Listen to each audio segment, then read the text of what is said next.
मेरो कविताको शीर्षक छ युद्ध।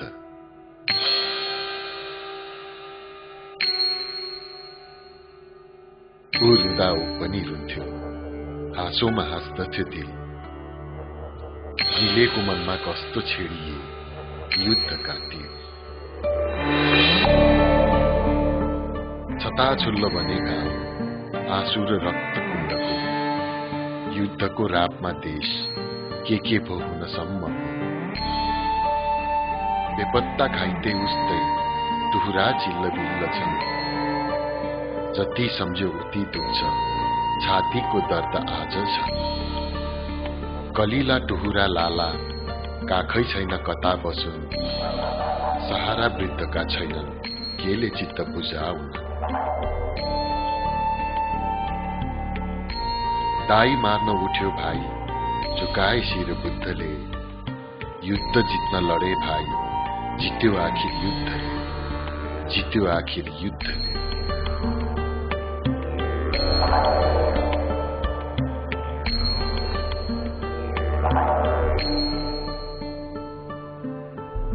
दस वर्ष लामो आन्तरिक द्वन्द्वले नेपालको शान्ति, सुरक्षा, आर्थिक, सामाजिक, सांस्कृतिक र शैक्षिक संरचनामा ठूलो उथलपुथल ल्याएको छ। अहिले नयाँ काँचुली फेरिरहेको हाम्रो देश एउटा अनौठो समय संहारमा उभिएको छ। पुरानो संरचनालाई भताभुङ्ग गरेर भत्काएपछि नयाँ नेपालको ढलान हाल्ने क्रममा हामी नयाँ ऊर्जा, जोश र विचार त बटुलिरहेका छौं, तैपनि एक दशक लामो क्रोध क्रन्दनका कथाहरू भने हामी पक्कै भुल्न सक्दैनौं। ज्ञात अज्ञात रूपमा आन्दोलनको आगोमा होमिएर हराएकाहरू त शेष भइसके, तर थाहा छैन उनीहरूको अधकल्चो बाँकी परिवार कुन साहससँग बाँचिरहेका छन्। रामेछाप जिल्ला देउरालीकी सुन्तली माया पनि श्रीमान रामजी श्रेष्ठलाई विरोधी भएको आरोपमा राज्य पक्षले हत्या गरेदेखि उनी र उनका परिवार निर्जीव वस्तुहरू चाहिँ जीवन निर्वाह गरिरहेका छन्। स्कूल पढेर घर फर्केकी रामजीकी जेठी छोरी निरकुमारीलाई हामीले एउटा प्रश्न सोध्यौं। तिम्रो बुवालाई के भयो? प्रश्नको जवाब उनले यसरी दिइन्।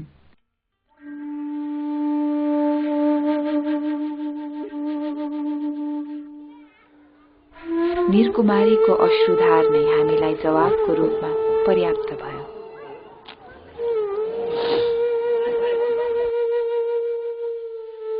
कान्छी छोरी लीला श्रेष्ठको मनमा पनि बुवाको झिनो स्मृति ताजा हुँदै आयो।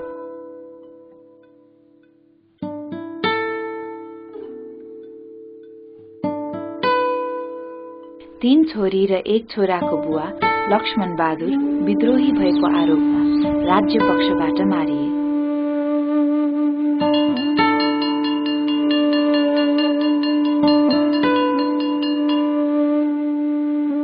बुवालाई के भयो भन्ने प्रश्नको जवाबमा लक्ष्मण बहादुरकी कान्छी छोरी बिमाया पनि त्यो तीतो विस्मृतिले अकमकाइन्।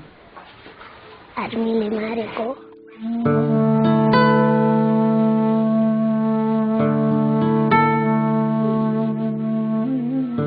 द्वन्द्व पीडितहरू राज्यको खातामा केवल एउटा अनुमानित संख्या मात्र बन्न पुगेका छन्, तर यो अपार मानव क्षतिमा शून्य बनाएको घर, आँगन, डाँडा, पाखा, खोला, बँधेरोको चित्र कसले कल्पना गर्न सक्छ?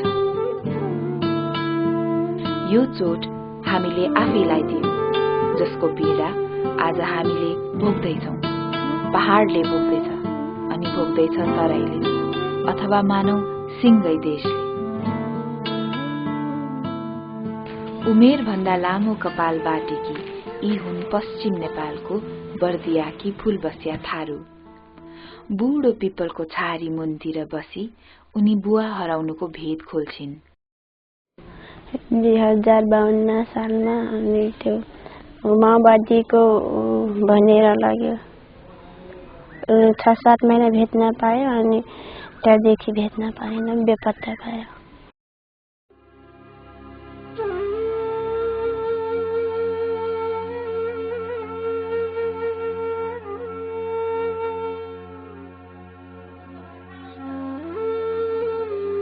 यिनी पनि बर्दियाकी एक चेली हुन्, अनिता थारू। स्कूल सिधाएर घर हिँडेकी अनिताले घरको दैलोमै आफ्नो परिवारसित हामीलाई परिचय गराइन्।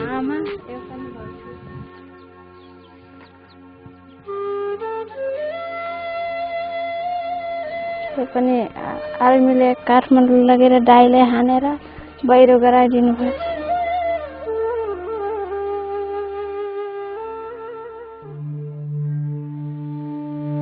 रामेछापको चेलीहरूको व्यथा पनि उस्तै छ। विद्रोही पक्षले श्रीमानको हत्या गरेपछि खिम्तीकी लक्ष्मी श्रेष्ठ र उनको परिवारका सदस्य मर्माहत छन्। आफ्नो घरमा श्रीमान भए जस्तो नहुने, सबैले छिचोमिचो गर्नु छ। आमै केटाकेटीको कुरा सुन्दैनन्। धेरै वर्ष भयो यो घरमा ग्रहण लागेको।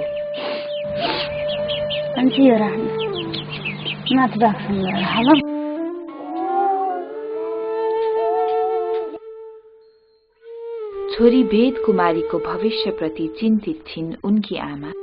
श्रीमान गुमाएपछि लक्ष्मीको भागमा अब बचेको छ केवल नैराश्यता र शून्यता।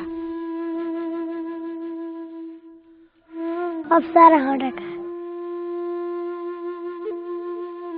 चण्डीगढका आर्मीले मारेको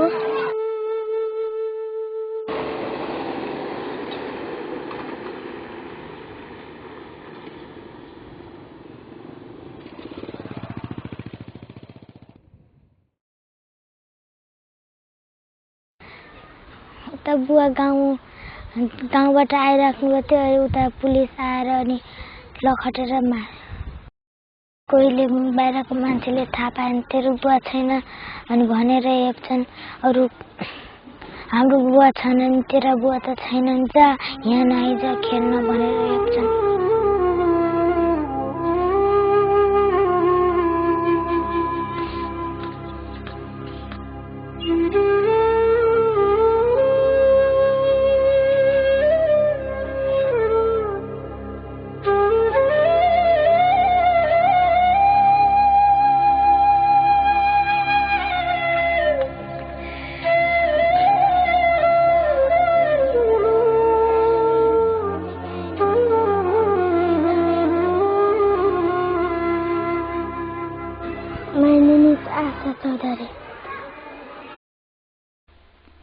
सोही स्कूलमा पढ्ने आशा चौधरीलाई हामीले सोध्यौं परिवारमा को हुनुहुन्छ। दिदी, चारवटा दिदी अनि मम्मी। हाम्रो दोस्रो प्रश्न थियो, तिम्रो बुवालाई के भयो?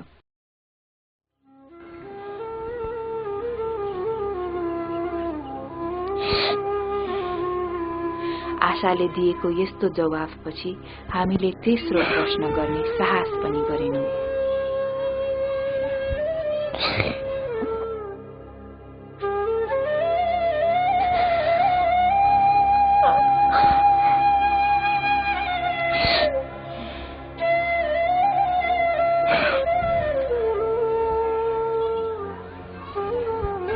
बुवाले पुलिसले मारेको।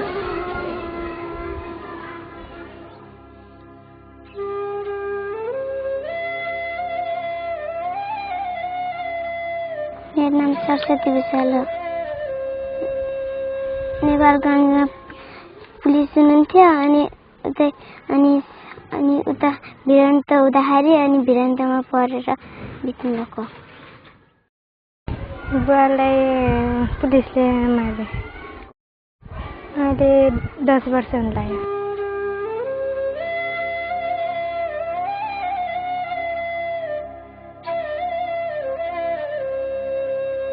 बुवा पुलिस हुनुहुन्थ्यो अनि पस्त्र माओवादीले भिरन्तमा परेर बित्नु भयो कालीकोटमा।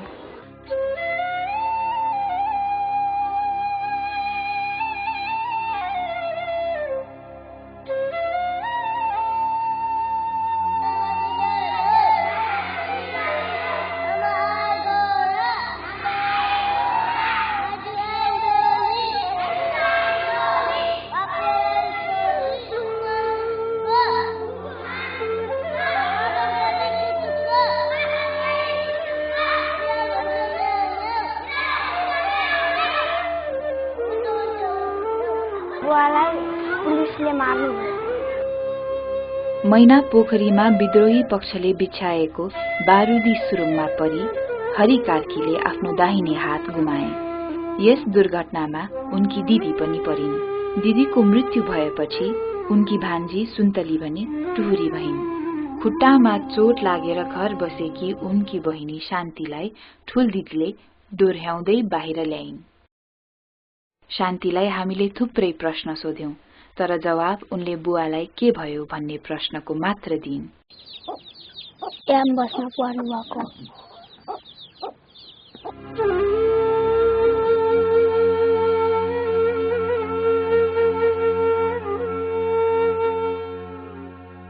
आमाको सम्झनाले यी केटीहरूलाई सधैँ पिरोल्छ।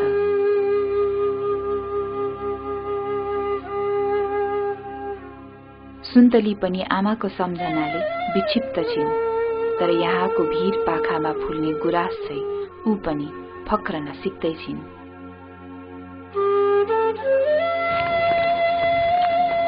मैना पोखरीकै बस विस्फोटनमा परी लमु शेर्पाकी आमा पनि मरिन्। लमुको घर ठेगानातिर हामीलाई स्कुलको प्रिन्सिपल राजन पौडेलले देखाउनुभयो।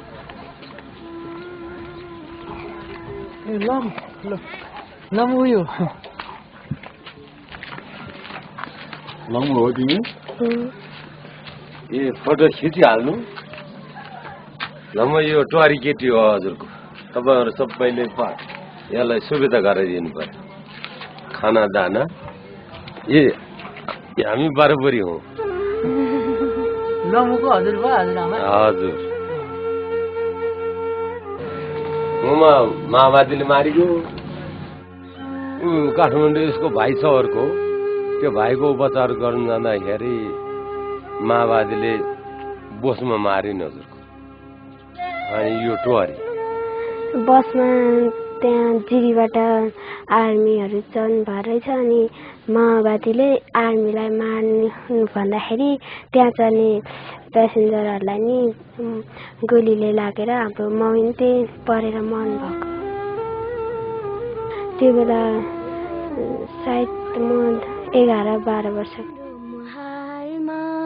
हाँस छर्न पाऊँ तिमीलाई बचाएर आफै मर्न पाऊँ।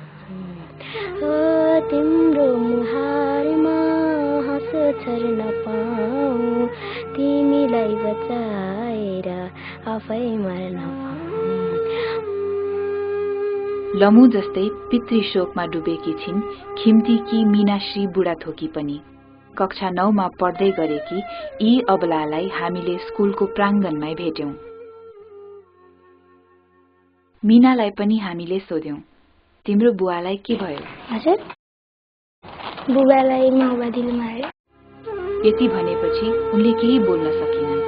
उत्सुकता मेटाउन हामीले उनकी आमालाई पनि भेट्यौं। असारे झरी झै बलिन्द्र आँसु झार्न थालिन् उनकी आमा आफ्नो भविष्य कल्पन्दै। सुखा होला भने त आशै छैन नि। जति सुखाउनु भयो अब के सुखाउनु, अब दुःख मात्रै। अब बच्चाहरूले पनि छोडेर छोडेर हिँड्छन्। अब हात खुट्टा लगाइसकेर छोडेर हिँड्छन्। मलाई मेरो बस्छन् र छोरा हिँडिहाल्छन्, बुहारी बस्दैन हामीसित रालसिंह छोडेर। अनि आफ्नो सिर पनि हुनुहुन्न। अनि सुखका आज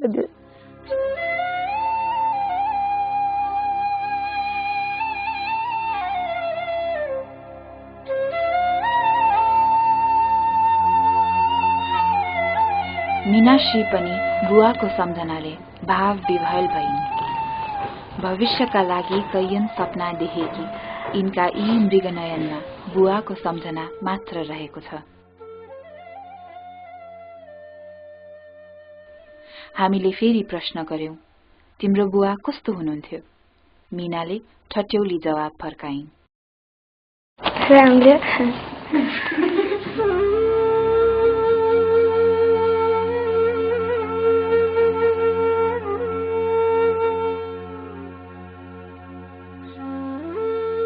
मरौँ भने नि अरू बच्चा छन्, अब यतिखेर त मर्दै भएन नि, के भएर मरि फलाने भनिहाल्छ। ऊ बेला मरिनु अन्त अब के उपद्रो गरी मरि भन्छन् नि अब अहिले त मर्ने भएन अन्त जसरी पनि गरेर त खानु पर्यो काम गरेर भयो नि के गरे भयो नि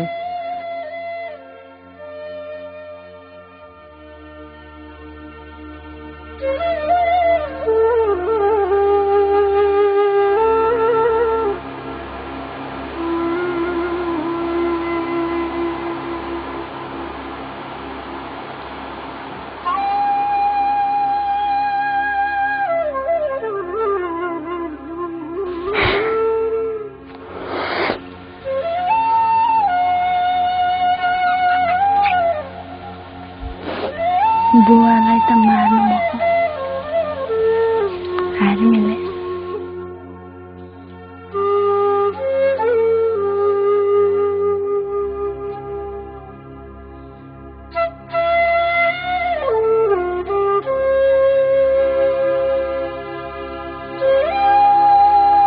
बित्नुमा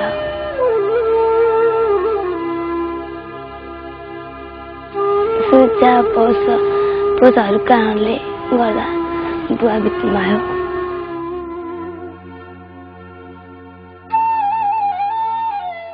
ना बस्दा खाना सुत्दा याद आउँछ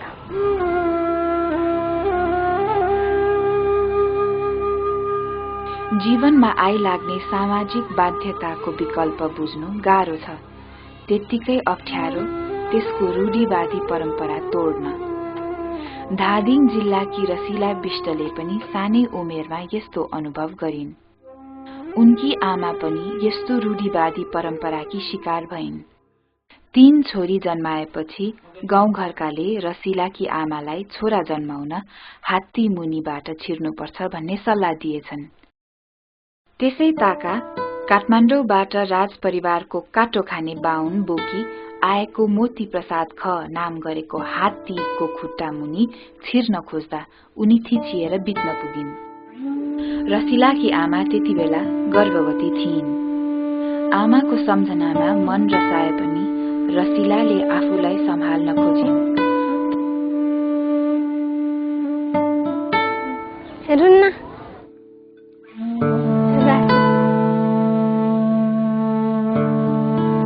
अहिले रात होइन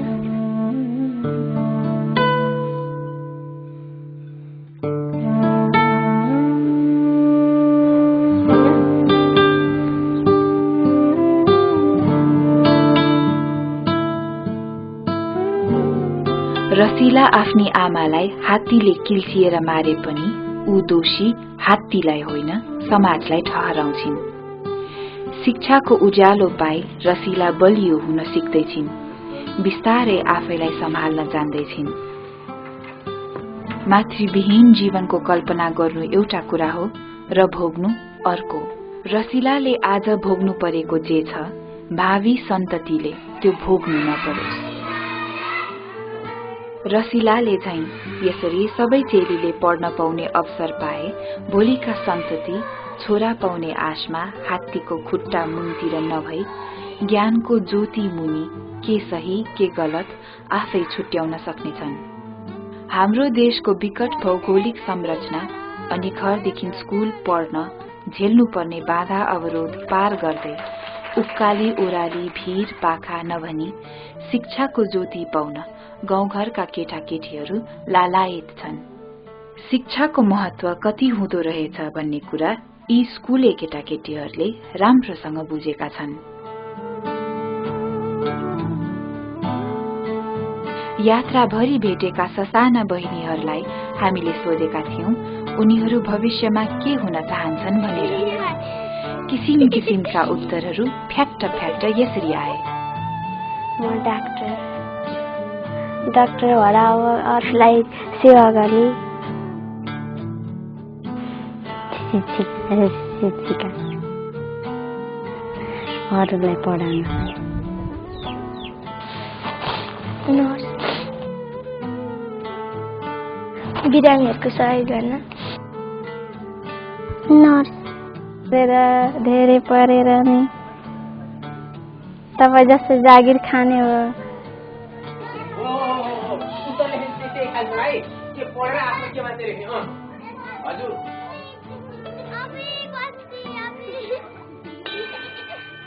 नेपालको भविष्य उज्जवल छ। उज्जवल यस अर्थमा कि भविष्यका नौला सपना देख्ने यी कलिला आँखाहरूले अक्षर चिन्ने मौका पाएका छन् र शिक्षाको ज्योतिले आत्मनिर्भर भई एक योग्य नागरिक बन्न चाहन्छन्। नयाँ नेपाल जसलाई हामी सबैले मिलेर परिकल्पना गरेका थियौं।